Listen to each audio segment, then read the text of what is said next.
All right, welcome to High on Feminism. Today we have musical artist, founder of a record label, documentary filmmaker. She does it all. TT the artist. Welcome, welcome, welcome. What's up? What's up? I'm so excited that you flew all the way across the country to be here. I definitely flew across the country during the pandemic. Yeah. They call it the pandemic. They call it Ponderosa, Panoramic. Everyone's just picking out all the P names lately. But yeah, welcome. I'm excited to have you here. Excited for you to be in Brooklyn. We just got finished doing the pre-show where we got to go live with my Bud Vase, check out the Vamp that they're about to release on 420. We were the first ones to have it, which was really fucking dope. So I'm excited for that to come out. Pre-sales, I know, are happening now, which is great. So let's get into it. So first and foremost, what came first? Like artist, record label owner, documentary filmmaker. What came first? Dancer. Okay. Actually, I was trying to be a dancer and what kind of way dance? before I was rapping. Like hip hop. I never did classes or anything, so I was one of those like freestyle dancers, which was interesting because a lot of people who can do good choreography are not good at freestyling. Yeah. And so, but I was terrible at choreography. I just it doesn't feel natural for me, but I understand that it's important sometimes to choreograph things, right? So I've tried to find a way where it's like maybe my freestyle could turn into some lyrical type of choreography. Like lyrical stuff I probably could do really good. That would be cool. And so does my niece. Like I look at my niece and I see me. Like we're both Virgos and stuff. So like, her birthday is 4 days after mine. But like I be like, was I like that as a child? Like this girl do everything and she's good at it. She does soccer, she does this, she does that. Then, she dances like on the level of a Fatima. Oh, nice. The way she hears a song, she interprets the words through her movements naturally. So I'm just like, wow. But yeah, I would say dance came first. I was living in New York when I really started to pursue it. And, I got casted in a short film. Oh, cool. What's the title? Is it Deadbeat or something like that? Deadbeat. And okay. I played a dead dancer who comes to life. Okay. But the trippy thing about it was, they made me like get a blonde wig and wear blue eye contacts. I swear to you. I was like, okay, I got the role. and I don't know if they wanted like more of a white leading lady, but the girls that auditioned didn't have much rhythm. You had to play a dead dancer. So they just threw a blonde wig on you. It was like one of those, it was one of those Craigslist casting calls. If you lived in New York at that time and you know about the Craigslist casting calls, you'll end up in somebody. Sometimes it's hit or miss. You might end up in a real big artist or local artist music video. And then the other times you might just be, doing something that you're like, okay, deadbeat. All right, we want you to pretend to be dead. And then the mad scientists are going to wake you up and then you're going to dance and bust out into this dance. And I was like in this blonde wig. Like, I need to definitely try to find this video. And then I die. Like it's crazy. The movie poster, you can actually look it up. Like it's if you look up my IMDb, it comes this movie screen, but I can't find the actual film because it was so long ago. I'm sure it's on like Amazon or like deep in the It's YouTube on one of those space. channels, deep in the deep dark web somewhere. Let it stay there. Way the hell down there. I wanted to stay there. But yeah, after that, like I'm gonna say what changed my life from just trying to pursue dance. I auditioned to go on tour with Beyonce. Oh. That one big audition she had in New York. It was like everybody in New York there. Mm-hmm. Girl, I couldn't keep my left from my right. I was like, these is real dancers in here. I do not belong here. I do not belong here. These girls was doing splits, legs, toe touches. I was like, oh my gosh, I'm out of my league. What am I doing here? And then I was like, I'm done. That's it. It's not for me. But then I started being TT the artist, and that's when the music came. I said, oh, okay, I just was never a background dancer. Performer. Got it. So do you dance though, like in your sets and stuff like that, just to like incorporate it in there? There's been a few shows where I've definitely bust out an 8 count, but I do want to do it more because I'm telling you, it's still in there. It's just you kind of get to a place sometimes where you're like, I know I can do this. Yeah. Like, you know, if Missy can do it, I can do it. Yeah. That's how I think. I'm like, Missy Elliott was busting out all types of choreography. Oh, yeah. And it's Allison not about Stoner and the little kid that was in there. Yeah, it's like, it's not about your limitations, whether it's image-wise or physically. It's about your mental limitations that stop you from doing something. So your mental limitations will then question your capabilities. And then if you're questioning your capabilities, that's just something, in simple terms, you're doubting yourself. Yeah. So, yeah, like, I really want to get back into it. So I've been taking Vogue classes because that's a dance form that I've connected with for some years now. I feel like your music kind of like, Marsha and I have been rocking out to it all week. Like, just that's like, what's up. Like sitting there doing What emails. songs I was listening to, because we got a lot of new music out. Everything. So I guess I did not realize at first that you were behind the Fuck Donald Trump song. Because I remember hearing about it, obviously, you know, and singing it and like literally just hearing it all over social media. And I was just, and then we like put on your Spotify the other day because I saw you just had a new song drop and a video. Yeah. What's the song called? Oh, Wu Chow. Wu Chow. Actually, it's Dayburger featuring me. Okay. And it's a shady hip hop read. Ooh, nice. / reality show. So, okay. Yeah, that was cool. It is really a cool video. And it was perfect to drop actually this month because of it's Women's History Month. Yeah.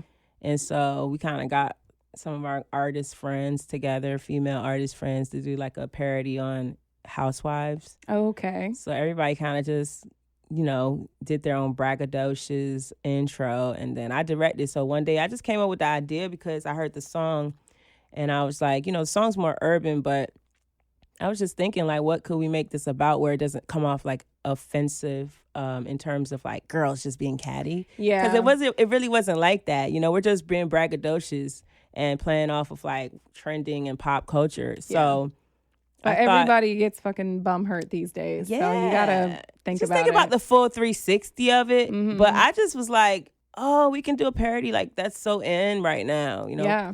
And that would be fun. And then we can play dress up and, you know, be housewives for a day. I love that. That's where it came from. And then we just pulled it together. You know, we self-funded it and it was very DIY. And so each time we, you know, I think that's when I talk about women working with women on helping each other, is because we're talking about like building that healthy ecosystem, because there's a lot of imbalance in the music industry when it comes to how artists are treated, how women artists are treated, how Black women artists are treated. So I think the only way to make things better is to start to focus on the initiatives that can make things better. Absolutely. So that's why I'm just like, okay, how do we build a healthy ecosystem and cross-pollinate our resources? Absolutely. You know, because then you pollinating, you interacting, and you're building on top of each other's like network. So everybody's audience will expand, and it's just simple math, you know? Yeah. So, yeah. I know I went out on a tangent with that. No, that's like, perfectly fine. I was going to say, I mean, that's why, you know, I wanted to have you on the show. Marsha's the one that originally brought you up to me when we were talking about who was going to fill out season 1.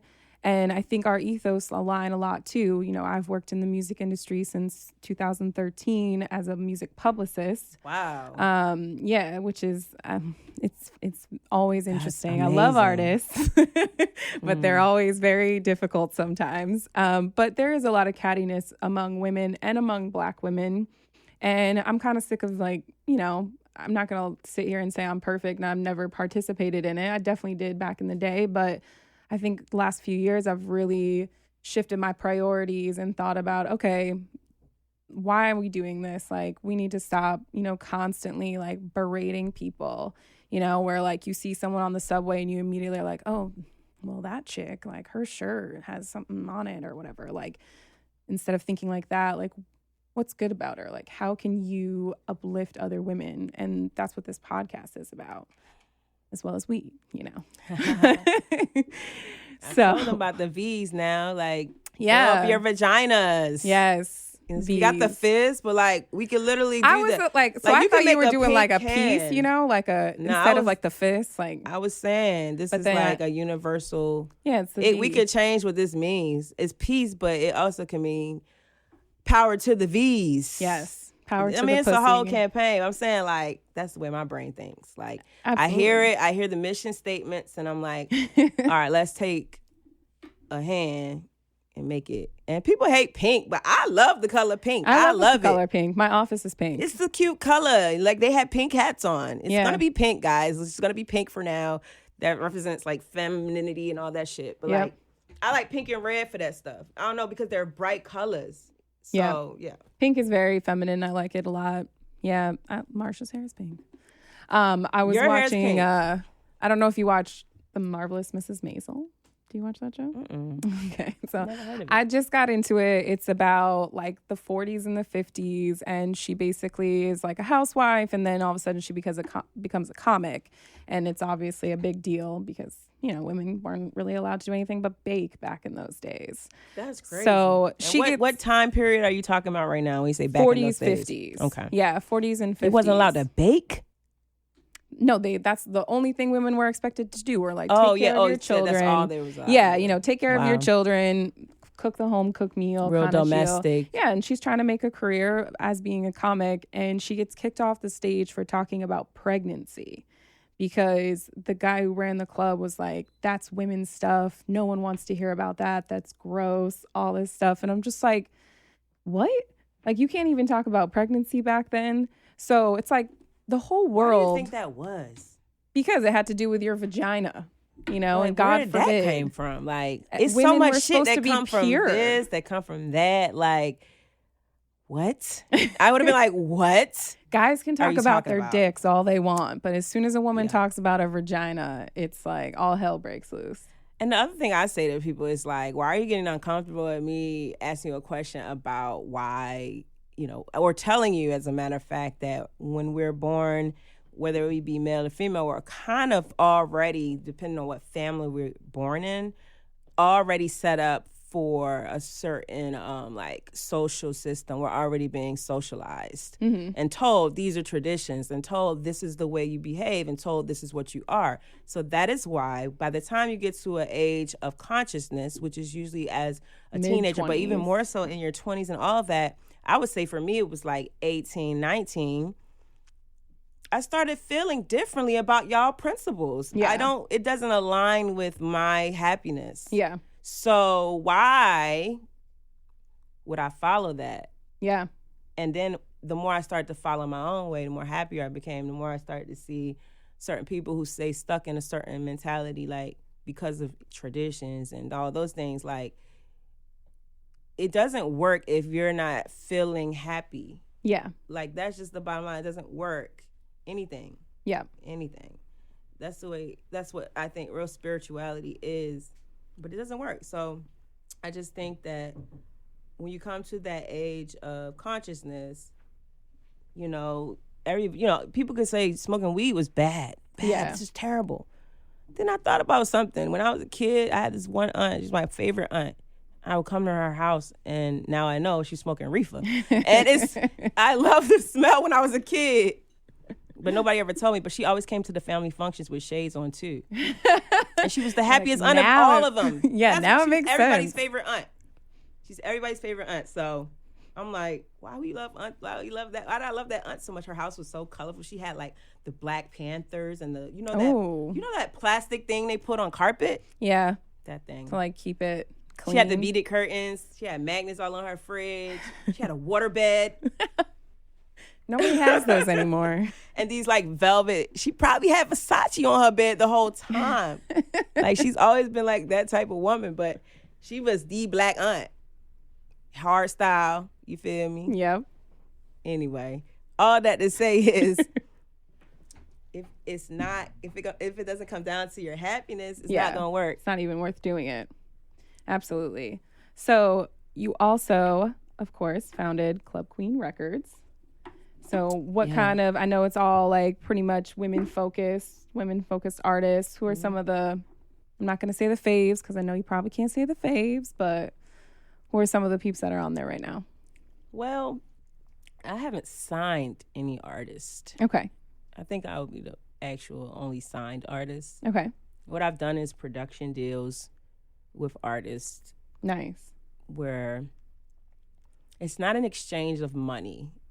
It's not an exchange of money. I'm trying out a new system to see what works best for artists, because I think my mission is to make what works best for artists, and right now it's not working. There's way too many rich executives and not enough rich creators. Yep. You know, and if they're rich, it's not like real wealth, you know, it's like Yeah. then they're in debt Yeah. because for them to have acquired that, they had to give away so much because Yep. they didn't have leveraging power. So I do deals. It's like, I'd rather grow with you, because, you know, I'm not a top label yet. But Yeah. I'd rather grow with you, and I'm not going to offer an artist a cash advance, because that doesn't really serve, you know, you get $5,000, $10,000 right now. You're going to go shopping, you're going to get fresh, Yeah, you're going to think you got exactly. some money, you're going to spend that $10,000, and you know how fast you can spend $10,000? Oh, girl, I could spend it in probably like 10 minutes. I got bills. I wasn't even thinking 10 minutes. Oh, I was going to say 10 days. No, girl. Online right now. minutes. I just moved into my 10 apartment. I gotta minutes. buy shit. I got car payments. That shit would be gone in 10 minutes. 5 probably. I'd be like, raise your hand if you can relate. I got That's shit a to pay fact. for. Shit, you get my point then. Yeah. It goes very fast. Yeah. And then add on 30 more K. Yep. And how fast can you spend that if you spent that in 10 days? So like I said, I would just basically say, hey, some of them have been coming to me with their projects already recorded and done. And I'd be like, I analyze the sound because we can bring you quality. And I say, all right, do you have all the stems? I help with paperwork, like with your collaborators, like Okay. a publishing split sheet. We have to have them for every song. And I do this with every single artist. It doesn't matter what artist coming in the door. There's some shit that's like they haven't really, like they don't know how to do. Yeah, they haven't like thought about it. They may or- not be registered for their pro. Out of these 3 things, registering with ASCAP EMI, 1. Yep. 2, knowing how to do publishing split sheets. Yep. 3, bouncing all your songs in these different ways: instrumental, acapella, clean, dirty, Yep. stems, zip file. Those 3 things are at the top of every checklist when releasing a record, a song, and it has to get applied to every song if you're doing a project. Mm-hmm. And you do all that, but a lot of times they may have done one thing and not have done the other, or they're Yeah. like, I'm trying to get out of EMI, I'm trying to get to ASCAP. I'm like, they're just switching because Yeah. they have a new team because somebody on the way lied to them and set shit up in their name Mm-hmm. because they didn't tell them how to do it. Yeah. And probably was charging them for it. And then now when that person, that It's relationship gone. doesn't work out, now they're stuck trying to chase after, like, well, who did what? You know what I mean? So Yeah, like what are the passwords or whatever it is. Yeah, and we also set up a DistroKid account if you don't already have one. Mm-hmm. Even though we're doing releases on my label, your project will be uploaded to your DistroKid, so you can see your money, Yeah. and you can also In real assign time. the percentages that go out to the other collaborators. So you don't have to do accounting because at this point you can't afford an accountant right now. Yeah. Right. So this will help with that. And maybe your songs didn't blow up right away, but when they start to blow up, you're gonna be so happy. Yep. Because you'll start getting that passive income in. It'll come in and come in, and it'll come in right at the right time. You might get $300. You need to pay your phone bill. Bam, bam. Yep. Easy. So that's what I do at my label, and that's why I'm saying I'm building a different format. And also, when I do get to the point where I'll be able to do advances, they will be non-recoupable advances, meaning I'm going to give you $10,000 in good faith. I don't need to give you $10,000 and tell you have to pay me back. Yeah. We'll make money together to a certain point. We'll decide a year. We'll decide a term. Yeah. 3 years, I make XYZ off the records. Now, most likely, they're going to be more than happy because if they come to me, it's because they want something. They see something that I could do for their music. Mm-hmm. And if you come to me with your songs, then the percentages are lower, right? But you Yeah. still get an advance, and you don't have to worry about paying me back and me Yeah. taking your, all the ownership of your masters, because I know I'm going to get you that back, and I'm going to get me that back, and then you're going to want to do the next project with me. Yeah. So you got to get out there. I got to show you what I could do for you. And if I don't do what you're looking for, then maybe I'm not the person for you. But, Yeah. there's a lot of things on the way. So I feel like in good timing. That's what I tell artists. Like, this is not a race; it's a marathon. And if you really want to do this, you can do it on any level. Yeah, you know, you have to frame. Also, I tell them you have to frame what type of artist you want to be from the jump, and that's not what people are saying.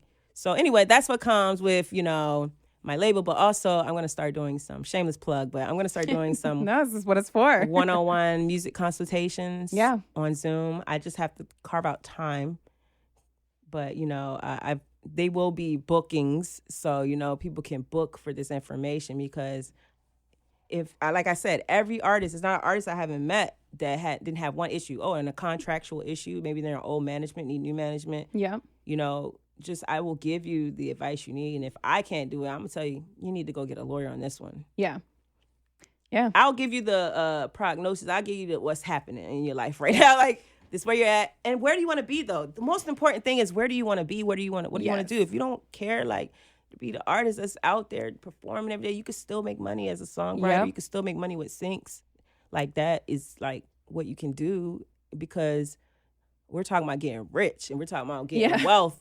And you got to diversify your financial portfolio. So if God has given you a gift, it behooves you to not use it. Whether your gift is talking, singing, writing, like, if you have multiple gifts, we all have multiple gifts.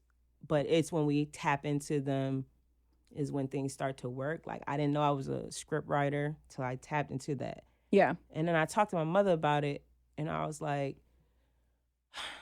okay, I gotta write this script. I was having all types of anxiety, and it was only a 12-page script, short film. Okay. I was like, I don't know what I'm doing. I'm like in the house talking to myself like a crazy lady, freaking out. I don't know what I'm doing. What? And I called my mother, my mother called me, because once she found out I'm writing script, she's like, are you writing your script? Are you writing your script? Huh? Yeah. And I'm like, I'm trying. And then I wrote it, and she was like, they said they like it. I got it. And she was like, you always was a good writer. Like, you don't remember in English class, you used to, every time you get a book report assignment, you would turn into a musical. Like, I literally remember doing a musical on, like, The Odyssey or something like that. Oh, cute. And I made a story, but I used one of those, like, Kelly Price songs as the instrumental, like. Okay. Just some weird shit. No, I think that's so I would love to write though. a musical, actually. I mean, I made a musical. That could be fun. I made a musical documentary, but I would love to actually make a musical. You should. Do it. 2021, year of new beginnings. That part. To go back a little bit to what you were saying, like, I think for myself, whenever I just started managing, like, 2 years ago, I only managed like a couple of people, just people that I feel like their shit is really cool and we vibe on like a personal level. But you know, that's one of the first question I ask them as well is like, what kind of artist do you want to be? Because, you know, I do other things than just managing artists, and that's not like what I want to do for the rest of my life. So if I'm going to take you on, I need to have an understanding of what you're looking for, and I can give you an idea of like, okay, yeah, I feel like I can achieve that for you, or maybe be like, I don't know if that's the thing, like maybe you should, you know, find somebody else. But I love that you thought about writing a musical. I know that you're working on a documentary film. It's called Dark City Beneath the Beat. Yeah, actually, it's done. It's done. Gonna be out this year. Okay. Official date for it yet, or I can't say yet. Okay, you know, I sound like one of those people. We don't get the exclusive. I sound like one of those people. You know, like, I can't say it yet. No, I really can't though. All right, well, let me know. And it's about the Baltimore club music and dance culture. Yeah, it's a musical documentary, feature length. It's my first film ever. But it's been a like decade of development, because I first had the idea when I was a senior in college, and I was living in Baltimore, and so I heard of the club culture, and I used to I had so many jobs when I was in college. Same. I always been a worker, for real. So I had like 6 jobs when I was in college, because I didn't even understand like how I was even paying for college. Like, I knew I got these packets. And I was like, I guess I got financial aid. I don't know. I'm just showing up at this point. And so, but I was making, I had a best friend I had met named Mo, and he was from Baltimore, so he kind of took me out the bubble. Yep. And when I got out the bubble, I was out the bubble. Like, I was working jobs. Like, I was working in some crazy places. Like, that's a whole movie in itself. Yeah. But yeah, like, I totally forgot where I was going with it. You were talking about going, like, just talking about the documentary in general. The documentary. What it's about. See, I got lost in talking about Baltimore. So, yeah, one of the things I wanted to do was shoot a film because I said, how does nobody know about this? Yeah. Because Baltimore Club also introduced me to ballroom and Vogue. I grew up in Florida. I didn't see that growing up, even though now I do. But growing up, and I was very sheltered, and my mother was very religious at the time, I didn't see any of that. Yeah. I was very sheltered. Like, my scope of the world was so tiny and small, that the first time I went to New York, I saw the Statue of Liberty, and I said, oh, my God, it's real? It's like fucking Dorothy and Oz. That's what the Statue of Liberty looked like that color, going over that bridge for the first time, going to see vibrant Brooklyn. It looked like Oz. It was like New York in the summer. So, the film made me think, how can we take our inner city communities and, places that are the culture's being stripped of. Yeah. Through gentrification. How do we take that and show, like, there's so much more to you than what you see on the surface, right? Absolutely. If we come in these neighborhoods and we change the buildings, that's a great thing. But if we change the face of it, if we change the culture, then the neighborhood's no longer there. Yeah. It's just buildings without a soul, without culture. So, like, when I look at Baltimore, I see that happening. And I said, I want to make a movie that uplifts the narrative of Baltimore because it had such a negative association with a lot of the content, like, you got the president calling, or the people calling mayor, president, whoever, these political figures calling the people thugs. Yeah. Like, what's the thug really? You got people running to the Capitol. Like, those look like thugs to me. Defecating in the Capitol halls. That looks like thug activity to me. Yeah. So you know where the state of the world is. But how we can help. And I've been just reading a lot of different audiobooks on stuff like this, but how we can help people who are disenfranchised or underserved is not by just putting pretty buildings up. Yeah. You have to change the mindset. Absolutely. Because you can get $10,000 right now and blow it in 10 minutes. And then be broke again. Yeah. But if you change the mindset, to let me get this 10 and bust that down, take care of a few bills, then take a risk. Mm-hmm. I'll take this 1,000 and I'll invest it in a product of my own or something to promote shit. If it's a video, a vlog, a podcast, we just do one. Yeah. And then now you have a product I know they're talking about this, what is it, NFT stuff, but I'm starting to understand, like, we're going into a digital marketing space more. E-commerce is running the businesses. Huge. E-commerce is where it's at. People have become millionaires off of selling one item for $10. If it's just something quick and easy, like Super Scent and the crayon box, eye makeup, and it wasn't the best eye makeup, but it was only $35. Yeah. So Black Friday come, and you seeing that on Shade Room, and boom. Yep. So I was like, that's where we're going with everything right now. It's that e-commerce, and so flip that, like, take that 1,000, try to flip it, or help somebody. Yeah. Because then they'll come back. The universe will give it back to you if you give without worry. And if you spend without worry, it'll come back to you. I love that. That's my preach moment of the day. No, I feel like I always say that too. I'm always just like, you can always make more money, if you invest in it by doing things like this podcast, all the other shit I do for my business. I'm just like, it'll come back eventually. I'll make it again, fingers crossed, but normally it does. So it's like all the good vibes are out there. So you are also add some cheers, like right here, like like insert cheers. Woo! Like every time you say something, you're just add a little sound effects. Ding. Splice is good for that. This website called Splice. I used to work with Splice. Oh, really? Did you like it? Yeah, I mean, we Now worked they done on. blew up a little bit more. It did, yeah. When I worked with them, I was working on this other project, which was like an artist performance series. So they were working on with them with different opportunities for the community. But I really like Splice. I actually used a lot of their stuff. Not a lot, but I used a lot of stuff for my sound design in my film.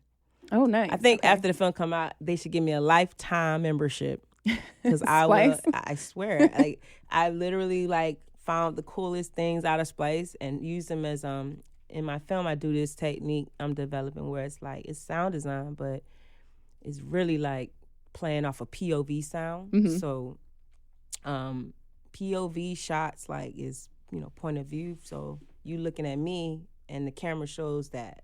Not me looking at you, but if me looking at you, the camera would be here, but I wouldn't be in it, right? Just my eyesight. But POV sound is the same. So let's say you have headphones on, I probably sound different. Or you're underwater, so it's going to sound like you're going to hear the water sound, but the people who are seeing you drown won't hear that. Got you. So you would take that actual sound and put that to match that scene. Yep. So people can feel the emotion of what it feels like to drown. So you're not only seeing it, but sonically you're feeling and hearing it. So the film I did is more like an audio visual experience. Okay. So it's heavy on the audio. Okay. And visual.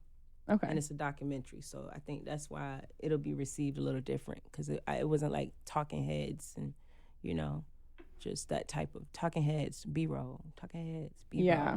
It's like, I don't want to do that. Yeah. That's what I told my grant director. I don't want to do that. I've always been so opinionated when it came to my creative projects. Well, it should be. But I'm trying to be that way in real life now. Like, it's okay to just say how you feel. It is. It is. No one has to like you, but you like to be liked. You have to like yourself. It's That's about probably the the only thing. Just say it with the good approach. Always say things with good intention. Absolutely. Or say nothing at all. So being how, Gem. this isn't going to come out during Women's History Month, but it is right. Women's History Month right now. One of the things that my bud vase for the vamp that they were talking about is that it is inspired by the Prohibition era and the fact that Doreen was saying during the live something about how these are our new 20s, like the next 20s that we're going to be experiencing. That's what it's going to be for women, and we have to be able to change those things. So what are some things that you're looking to kind of change as far as it comes to women? I am definitely, as far as my record label, definitely looking to change the representation and close the gap, is what they would say, because it's too polar. You're either this or you're that. You might get lucky if you fall in the middle, but what about everything between the beginning and the middle and the end? That's what you call the second and third act, right? So, too many artists are so dope. Like, just because they have a different voice, different look, different sound, they might not fit with what's in the market currently, which we all know is a real thing when it comes to products. And that's what you are as an artist when you sign a deal with a major label. Yeah. Or do any partnership. Your brand is your product. Yeah. And so you'll be asked if you're comfortable to do certain things, but, you have to decide, what do you want more? What do you value more? You have to have a value system. So if you're okay with like doing something that may not be the best, there's no, it may not be the best representation, that may have a conflict with something else you're doing, but the money's good. Like, you just have to weigh that out. You got to weigh out the pros and cons and be like, am I really okay with this? Because if I say, if they love me for my music, and in my music, I'm like, trap, rap, and I'm fucking on your bitch, and I'm fucking on your bitch, hey, hey. And then they want you to do a campaign with a bunch of bitches, but then somebody wants you to do crayons commercial. Yeah. Like, but you like me, all your kids like me, so you're going to put me in your crayon commercial. Yeah. But they might try to change that. They might try to change that about you. So at the end of the day, you have to weigh it out. You have to weigh out what's going to be the best thing for you in the long term. Like, if that crayon commercial accepts you, that could be your leverage. Like, so you don't want me to dress the way I dress because you want to appeal to kids, but your kids listen to me. Yeah. And that's why I got this job. Yeah. So we can meet somewhere in the middle, but we have to expand on what we see You know what I mean? Yeah, absolutely. As representations of women, Black women, specifically queer women, queer people. Like, that's what my work is about. You know, because I think these are the groups that still we haven't gotten a lot of, you know, I think where we're at is like with like the Black Lives Matter movement and all these movements is looking strong. Mm-hmm. So we got to share more of that love to our other underrepresented groups. Absolutely. And we become stronger. Absolutely. And then we become more of an inclusive ecosystem and creative atmosphere, because now, you know, we really are at the tables and building the tables, and, you know, I think that's what true collaboration is. Just, you know, to kind of summarize that whole spiel. No, I love it. I think you have a really great insight on a lot of these points. Mm-hmm. I don't know if you saw the other day, but Cardi just got into a Twitter war with the woman what's her name?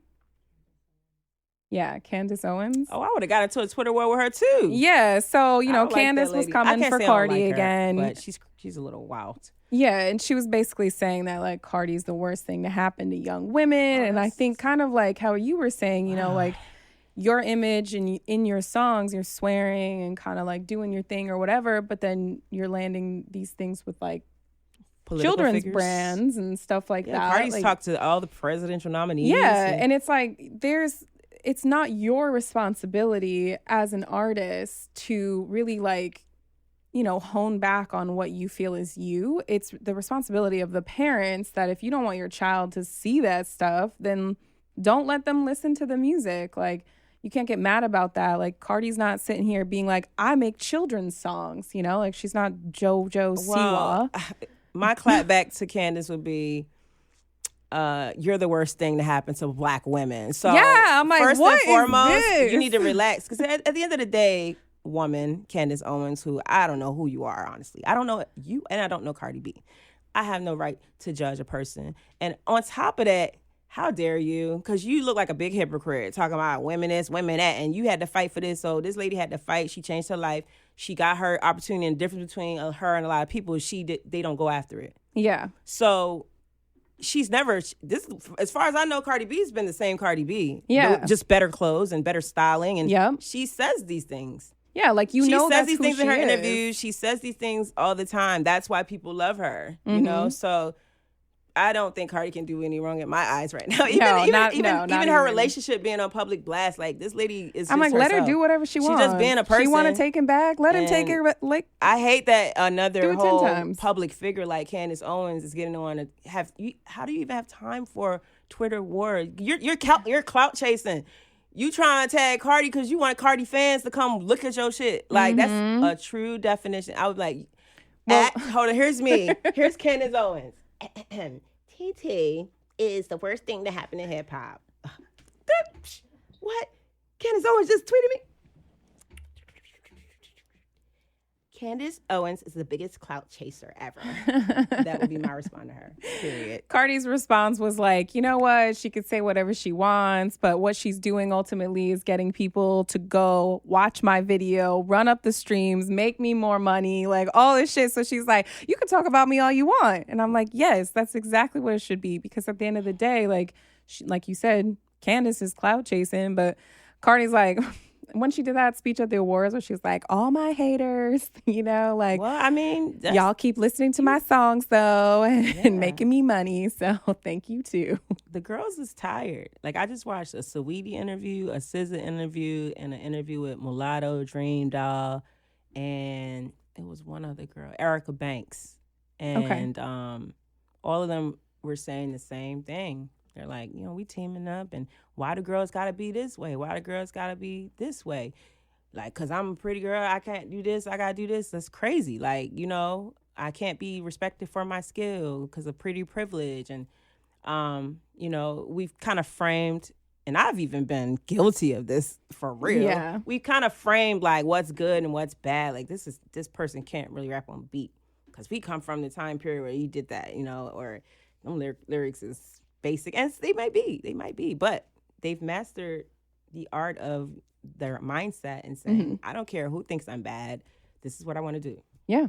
And they're usually the most successful people because they didn't allow others' opinions to kind of deviate them. So, you know what I mean? People called Cardi all types of things before she got, you know, to the place where she got, where she had said, well, I'm going to do these things because I want to feel better about myself, you know?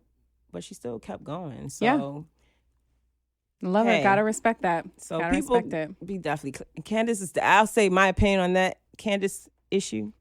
She was clout chasing. Yeah. That was the ultimate clout chasing move, right? Trolling 101. Final consensus. So, obviously, you have the documentary film coming out at some point that we cannot name at this point in time. We can name it. Will be this year. It'll be 2021, so we'll have to make sure that we follow you on socials at TT the Artist. Yes. All socials. What else do you have going on this year that we should know about? Man. Or what do you hope to happen this year? Well, I am in a director's lab currently called Powder Keg. It's a women-focused directors incubator. Okay. Not intubator. Incubator. And, you know, it's kind of like it's kind of a big deal. But yeah, that's awesome. Congratulations. But I feel like with me sometimes. Insert cheers. Thank you. I feel like with me sometimes I can't even breathe until it's done. Yeah. You know, until the film is shot. But I'm producing my first short film, and it's going to be sponsored by Google. Okay. And I'm excited about it. So I'm in the development phase, and we're getting ready to go into production. So we're hoping to have the films. They're hoping to have the films done this year. Awesome. So that they can so kind of get a few different ones coming out. Oh, yeah, because it's 6 women they choose. Okay. From the people that's apply. And so, yeah. That's awesome. It's one of the hardest things starting out. But now, you know, I'm like, okay, excited about it. Whatever. Getting into it. Yeah. Yeah. So that, I don't have a date for it, but they're saying hopefully this year. Okay. Awesome. The film, of course, is coming out this year. Of course, music all the time. Like, I drop music all the time. So I would say definitely we got some new artists. We getting ready to drop some new singles and projects. I'm getting ready to work on my album, you know, for real, for real. All right. I mean, I've actually been working on my album since 2016. So How I have many songs are you thinking? Oh, no, the album's probably going to be tight, like 12, no more than 13, 10 to 13. Because I've always put out so much music. Yeah. And I just think curating a very tight, well put thought together is what's important to me right now. Yeah. But it's all. I'll tell you, the title is Club Queen Anthems. Okay, Club Queen Anthems. Yeah, it's a cross genre project. So like, just we upping up production, more sounds. I'll be producing on my own project as well. Is it going to be all new songs or some that have already been released? It'll probably be all new songs. Okay, nice. Yeah. So we can expect Club Queen Anthem 2021. That's a goal, but hey, if I pull a or Kanye 2022, move, be like, hey, sorry, I need 2 more months. 2022, maybe. I'll let you know. Dark City Beneath the Bead, Club Queen Records, amazing shit going on with TT. Thank you again so much for coming. Thank you again to My Bud Vase for letting us preview Vamp. By the time this episode drops, Vamp will be available on all of their platforms. MyBudVase.com. Follow us at High on Feminism. TT, thank you again so much. This was great. I love talking to you. Thank you.